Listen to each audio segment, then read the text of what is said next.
KINGS1 Yahweh Bahashem, Yahweh Shai Bahashem, Rekakadash, Kwam Jeshurala, and greetings to the hopeful elects. Salutation to the 12 tribes of Israel, all the families of the 12 tribes. Alright, we're going to conclude the night, with 2 Kings, chapter 1, 2, and 3. Let's get edified. Now, it says, after the death of Ahab, Moab rebelled against Israel, and Ahaziah had fallen through the lattice in his upper chambers in Samaria. In the tower, in the waiting place. Ahaziah means it's basically the Israelites, someone who's been called by his name, his children. Let's proceed. Someone that is pretty much the seal, the grasp of Yahweh's name, the Israelites. Okay, he's Samaritan. He laid injured, so he sent messengers telling them, "Go inquire of Baal-zebub, then the god of Ekron, whether I shall recover from this injury." But the angel of the Most High said to Elijah, the prophet, the Tishbite, "Get up to go meet the messengers of the king of Samaria and say to them, Is it because there is no God in Israel that you are going to inquire to Beelzebub, the god of Ekron? Now therefore, thus says Yahweh Elohim, you shall not leave the bed to which you have gone, but you shall surely die." So Elijah went. I'm going to stop it here real quick. Beelzebub means the Lord of Flies, the chief, the main devil, the sun, man, Baal, the god of this world, the god of the Edomites, the Hethians, and 2/3 of our people. So and now, Ekron means torn away, barren, because 2/3 of our people, they're barren, they're done. That's what he said there. That's why he said, you shall not leave the bed to which you have gone, but you shall surely die. So Elijah went, right?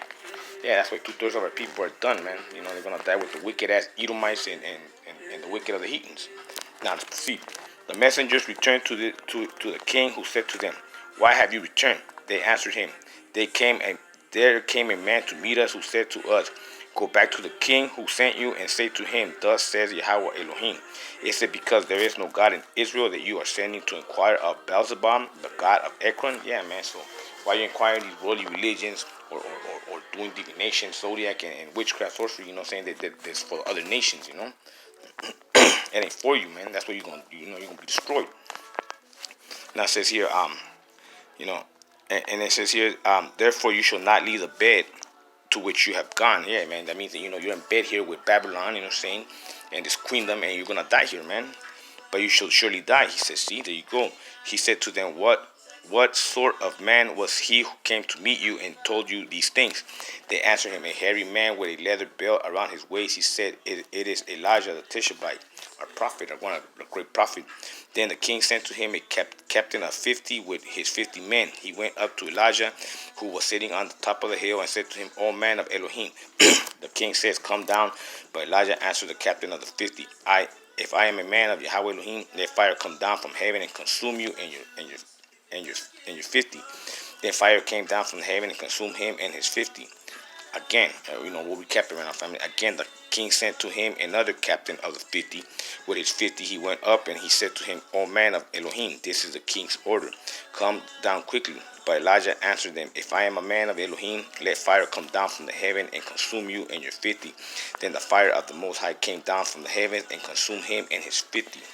Then, it says again, the king sent the captains of a third 50, 1/3 with his 50. So the third captain of the 50 went up and came and fell on his knees before Elijah, the spirit of prophesying, and entreated him, O man of Elohim, please let my life and the life of these 50 servants of yours be precious in your sight. Look, fire came down from heaven and consumed the 2 former captains of the 50 men with their 50s, but now let my life be precious in your sight. Then the angel of the Most High, which is Yahweh Shai, said to Elijah, Go down with him, do not be afraid of him. So he sent out and went down with him to the king and said to him, Thus says Yahweh Elohim, because you have sent messengers to inquire of Beelzebub, 2/3 of people, the god of Ekron, is it because there is no Elohim in Israel to inquire of his words? Therefore you shall not leave the bed to which you have gone, but you shall surely die. Well, I'm gonna stop it there real quick. All right, look, the first set of 50s, and the second, that represents 2/3 of our people. And see that 1/3, the last one, the king, they humbled before themselves, for the spirit of prophecy, which comes from Yahweh Shai. That's what the angels say, go with them. That's why the spirit of prophecy is with the 1/3 remnant, led by the 144, hopefully led. You know what I'm saying? That's what it's saying. And the rest of us, you know what I'm saying? 230, of our people, the Kun, the Wicked, and the Selah, they're going to die here, you know what I'm saying, with these fucking, with their idols. Selah, hallelujah, for that wisdom. Now let's proceed. So he died according to the words of Yahweh Elohim that Elijah had spoken. His brother Jehoram succeeded him as king in the 2nd year of King Jehoram, son of Jehoshaphat of Judah, because of AHAZIAH had no sons. Now the rest of the acts of AHAZIAH that he did, are they not written in the books of annals of the kings of Israel? So there you go. See, basically it's saying, like I'm saying, that history repeats itself. 2/3 of the people have been done. Now let's go to chapter 2. Elijah, the great prophet, ascends to the Shamayams, taken by a so-called UFO chariot. Now when the Most High was about to take Elijah up to the heavens by a whirlwind, Elijah and Elijah were on their ways from Gilgal. Gilgal means like the house of Yahweh. You know what I'm saying, like amongst the stones. Amongst the stones, the circle of stones, the 12 tribes. You know what I'm saying. So it says here that Elijah said to Elijah, "Stay here, for the Most High has sent me as far as Bethel." That's that Bethel means like the house of the Most High. But Elijah said, "As the Most High lives and as you yourself live, I will not leave you." So they went down to Bethel. The company of the prophets who were in Bethel came out to Elijah and said to him, "Do you know that today Yahweh Elohim will take your master away from you?" And he said, "Yes, I know. Keep silent." Elijah said to him, "Elijah, stay here, for the Most High has sent me to Jericho." But he said, "As the Most High lives and as yourself live, I will not leave you." So they came to Jericho. The company of the prophets who were in Jericho drew near to Elijah and said to him, "Do you know that today the Most High will take your master away from you?" And he answered, "Yes, I know. Be silent." Then Elijah said to him, "Stay here, for the Most High has sent me to Jordan." You know what I'm saying? This side, of the Jordan River, you know what I'm saying? But he said, "As the Most High lives and as you yourself live, I will not leave you." So the two of them went on. 50 men of the company of the prophets also went and stood at some distance from them. As they both were standing by the Jordan, then Elijah, this represents the Jordan River, man, the Western Hemisphere. You know what I'm saying? This side of Jordan. You know what I'm saying? 50 men, stood, by the Jordan. Then Elijah took his mantle and rolled it up and struck the water. The water was parted to one side and to the other until two of them crossed in dry land. Now, when they had crossed, Elijah said to Elijah, "Tell me what I may do for you before I am taken from you." Elijah said, "Please let me inherit a double share of your spirit," the spirit of prophecy. See? He responded, "You have asked a hard thing. Yet if you see me as I am being taken from you, it will be granted to you. If not, it will not." As they continue walking and talking, a chariot of fire, you know what I'm saying? A so-called UFO, but it's only an unidentified flying object to Esau, you fucking demon. You know what I'm saying? And to the heathen nation and 2/3 of our people. It says here, but it was taken by chariot of fire, right? And horses of fire separated the two of them, and Elijah ascended in a whirlwind into heaven. Basically, he got beamed up, you know what I'm saying? By a chariot. Elijah kept watching and crying out, "Father, Father, the chariots of Jasharallah and his horsemen." But when he could no longer see him, he grabbed his own clothes and tore them into pieces. So there you go, man. A great prophet. He ascended, you know what I'm saying? Just like Enoch did, you know what I'm saying? He didn't taste death. So now let's proceed. Like more high be willing and providing, the hopeful elect will too. So, say like it for me.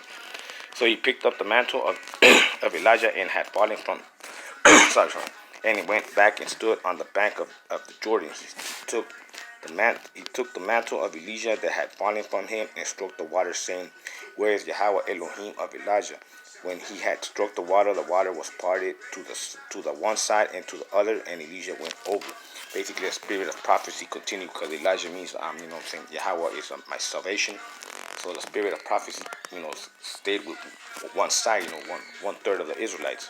When the company of the prophets who were at Jericho saw him at a distance, they declared, "The spirit of Elijah rests on Elijah." They came to meet him and bowed to the ground before him. They said to him, "See, now we have 50 strong men amongst your servants.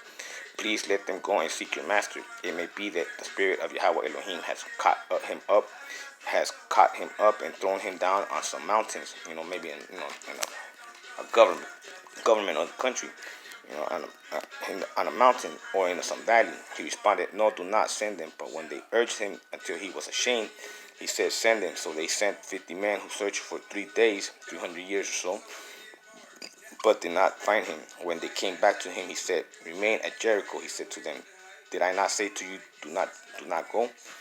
Now the people of the city said to Elijah, "The location of this city is good. This is, Babylon is shithole, as my Lord sees, but the water is bad." That means that there's no manna, there's no truth, there's no sound doctrines, and the land is unfruitful. Yeah, there ain't no, there's no fruit in here, man, These damn heathens, man, and 2/3 of our people, are through.